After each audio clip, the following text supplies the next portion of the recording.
Earlier this year, I was speaking with Jimmy and Renan about Meru Central at the PLA d'Or, and they really gave you credit as being the driving force when Renan got sick, and about you just saying, hey man, let's focus here, let's make this happen. Yeah, I had guys in my life that did the same thing for me when I was young. And going way back to my dad's climbing buddy when I was 10 years old in the mountains, and having that mentorship. And then for me, it was this fellow, Mug Stump, who was 14 years older than I am, but really a lot of the values I have, he taught to me. And getting that from someone in turn means that you have to give it back. And it was really great to have that with him. And as my climbing has evolved, it's really about how you do a climb, and it's an experience at the end of the day. And it's while you do it, that experience. And I'm a firm believer that experiences are the source of happiness in life.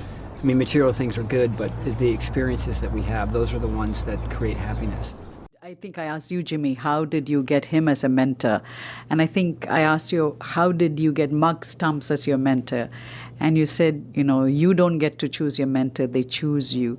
Can you demystify that for somebody like me? What does it mean that they choose you? Do you hang around with them and then they decide that, yeah, this guy has all the qualities and I can work with him and I can shape him and groom him? Great question. There's, in the case with Muggs, I mean, he knew who I was, and he knew that we had was part of the community there. But what was it that he said, okay, I'm going to bring you on an expedition? And before we did an expedition, there was like, okay, certain milestones that you have to do. And once I had passed those, then he was open to taking me under his wing and teaching that. So, but it's, I think that everyone has an opportunity to give back to whatever their life's calling is, whether it's work or how they interact with other people, and being able to give that back to people is a key part of the human story. I mean, a mentor's role is so important on so many different levels,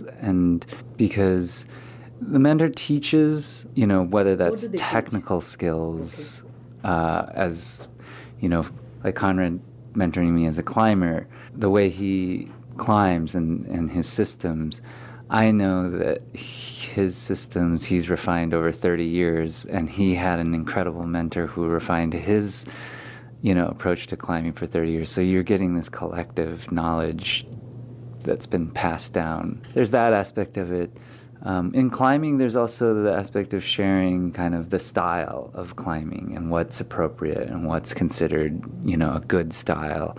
And there's the ethics around climbing, like what's considered to be good ethics in terms of climbing. You pick up how somebody carries themselves through the world, and you gain their perspective, which is helpful. And when you're young, you don't have direction, and you can waste a lot of energy going the wrong direction or thinking one way when you should really be thinking about something another way. And you don't have the experience to know what's good and bad and what's good decision making and bad decision making. So a mentor really can help move you in the right direction, can support you and share so much in life. What is next for you now that you've made the film? The film has opened in theaters. Well, I mean, I have other ambitions in life besides just climbing. Climbing for me is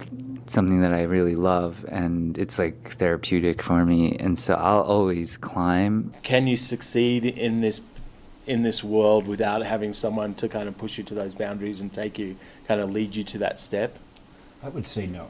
And the climbing it's very mechanical. There's a lot of systems in it, and the mechanics of it. Climbing up a mountain is elemental.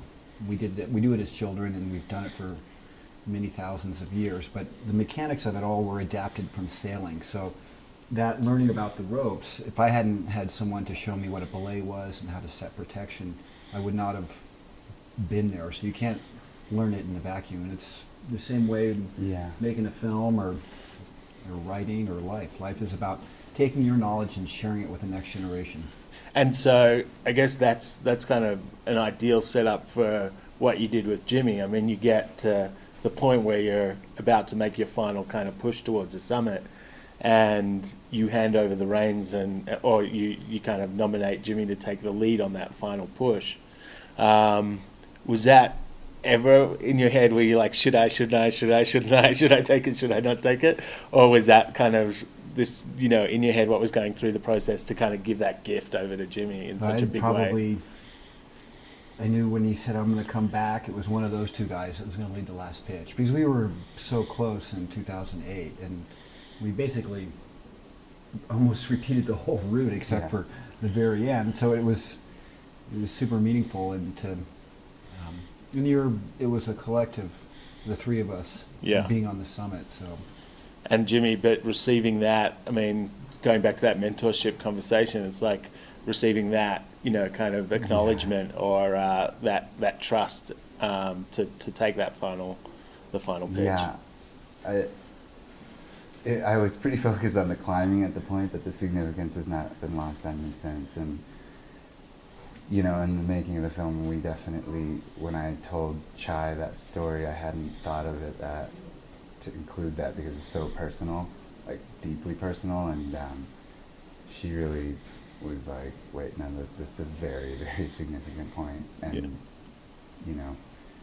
and Conrad's been my mentor and friend, and as I grow older, in more of a general sense, I realize, like in any craft, that without a great mentor to kind of like raise you to the place to go from, you can never really push the boundaries of what has happened before you. So I really, appreciate that.